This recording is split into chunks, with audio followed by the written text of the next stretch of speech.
Hey, it's Jordan with TYT Politics. I'm here at the main camp at Standing Rock and doing some interviews. Stumbled across some TYT viewers and roving independent journalists themselves. So you guys just got here yesterday like me and have kind of been inspired by TYT, other things you see.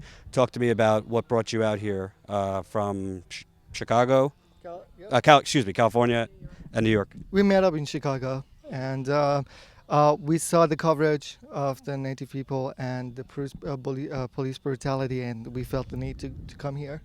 And we brought some stuff. We came here, and yeah, you're right. We've been following TYT. I've been following TYT since 2006, and I've been watching it every day. And I've seen your coverage, and I thought that there should be more coverage of this, and you obviously came back. So thought we'd come here with Jacqueline. So when you see like social media and you see the photos and the evidence, and then you see the New York Times, CNN just do this. Oh, well, the police say this and the protectors say this. You figure it out. You know, what do you think of overall, not only the lack of coverage, but when they do cover it, what you're seeing? It's a lot of hearsay. The police said this, like you said, they said this, but it's never from the actual source. So it's, you don't know how credible it is. And I'm so happy that you are here covering this because, that's where I got a lot of the information. However, a lot of the news that's put out is about the violence that's happening here. And since we've gotten here, there has been nothing. It's completely peaceful. All we've experienced is prayers. People have a lot of hope, and there's just so much strength here that the mainstream media is completely ignoring. Like, where is CNN? Where's Fox News? We had a local ask us yesterday, how come Fox News is not covering this? Well, we know why. Yeah. Yeah, I think CNN actually has a reporter here now. I saw one of her things and it was completely substanceless. But one thing I find interesting, if you look at the broader campaign year, a lot of people looked at what Bernie Sanders was talking about to ignite people to run for office. But I think this whole progressive fire wave has ignited a lot of people to do journalism too, particularly people that supported Bernie. I've met a lot of them on my way. Were you guys for a long time doing journalism, or has this whole year, everything you've seen, whether it be Bernie, Standing Rock, Flint, we could go on and on, has that inspired you to kind of pick up a camera and show the world what's going on? Absolutely. One of the things as a Bernie supporter I noticed was that the media isn't covering the truth, the reality. For example, one of the things that they never covered was election fraud in Arizona, in California, the rigging of the system. They're in it together, and as people, we thought there are two ways we can contribute to putting the fact out. One, journalism. Two, getting involved, running for office. Running for office is a little more complicated, but being on the ground and talking to people real time and getting real news is kind of easier. It just requires some resources and time. Yeah. Can I add something? It's been infuriating how the media has been spinning the stories. So I get most of my news from Facebook live feeds, people who are actually at the events, such as the DNC. They completely blacked out all of the messed up things that they were doing to the Bernie delegates, and it's just, ignites a flame where you want people to know the truth, and that's what we've decided to do. It's funny you say that because I was at the DNC. Taylor was my cameraman, actually, and we were outside. I don't know. I think it was the second to last night, and there was a protest. It was peaceful for the most part. You had people come in towards the middle of it. They weren't the protesters. They were what Fox would call the agitators, but let's just say renegades, not with the movement, who took a battering ram to the fence. But I was just thinking there in the moment, there's really a disconnected reality from what's going on in that building to what's going on out here. And funny enough, Fox was the only other reporter there because, they wanted to be negative about Hillary Clinton.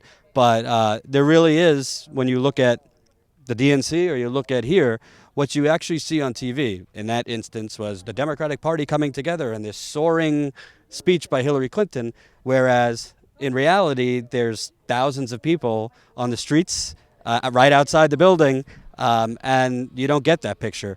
As young people, do you think it's essentially a deliberate thing by the media to not show that, or you think it's more, this is the bubble they live in, and it's on us to pop that. No, it's absolutely, they're in it together. The DNC is colluding with the media. We saw the list of 43 people, 43 journalists, and the people they invited to their meetings, verifying and confirming their information before they put it out. Even Rachel Maddow was one of the people. I was very disappointed seeing that. She's a very intelligent individual as an LGBT person, or being from that community, and including with the Hillary Clinton campaign, who the last second came out before the Supreme Court came out in favor of gay marriage, and said, "Okay, well, I guess I'm with it." She's an opportunist, and as grassroots media, we want to cover that. We want to cover the truth. We want to show people that politicians are colluding with banks. Citigroup, Bank of America, Wells Fargo loaned the project. They're in it. And Deutsche Bank. There's banks.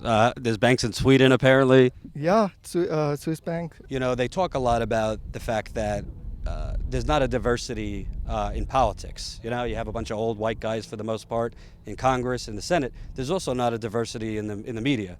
And what I mean by that is not black, white, Latino, but these are pretty much all very highly paid urban dwellers. You know, Anderson Cooper is not a bad guy.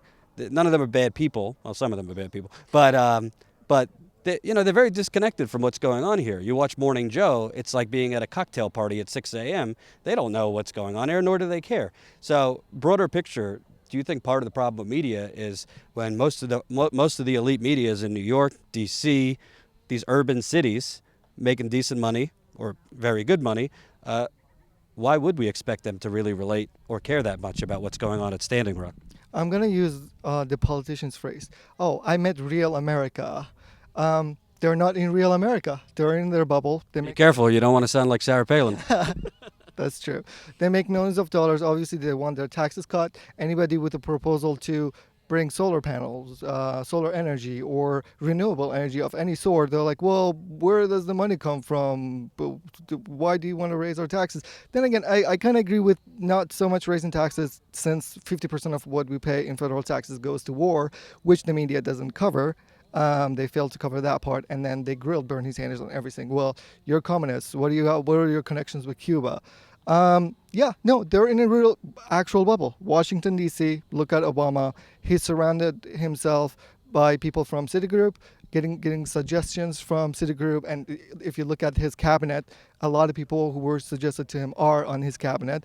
So when you surround yourself with people who are not Van Jones, for example, and this becomes your mentality, whether you're doing it subconsciously or doing it on purpose.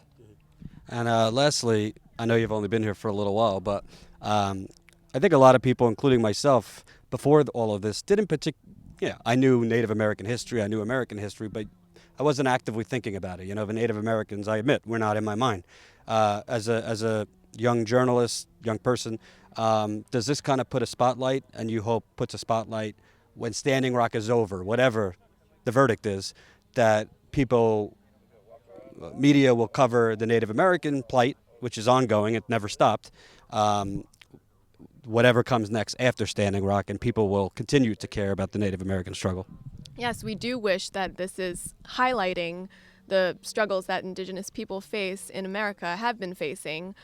In light of the recent Black Lives Matters movement, it's good to see that there's a Native Lives Matters movement that's happening, and hopefully this momentum continues, and we continue fighting for the fight for the treaty land that's been taken away from them, and just respecting them, not appropriating their culture, understanding where they come from, that the oppression that they have faced over these hundreds of years, and just hopefully that this just continues.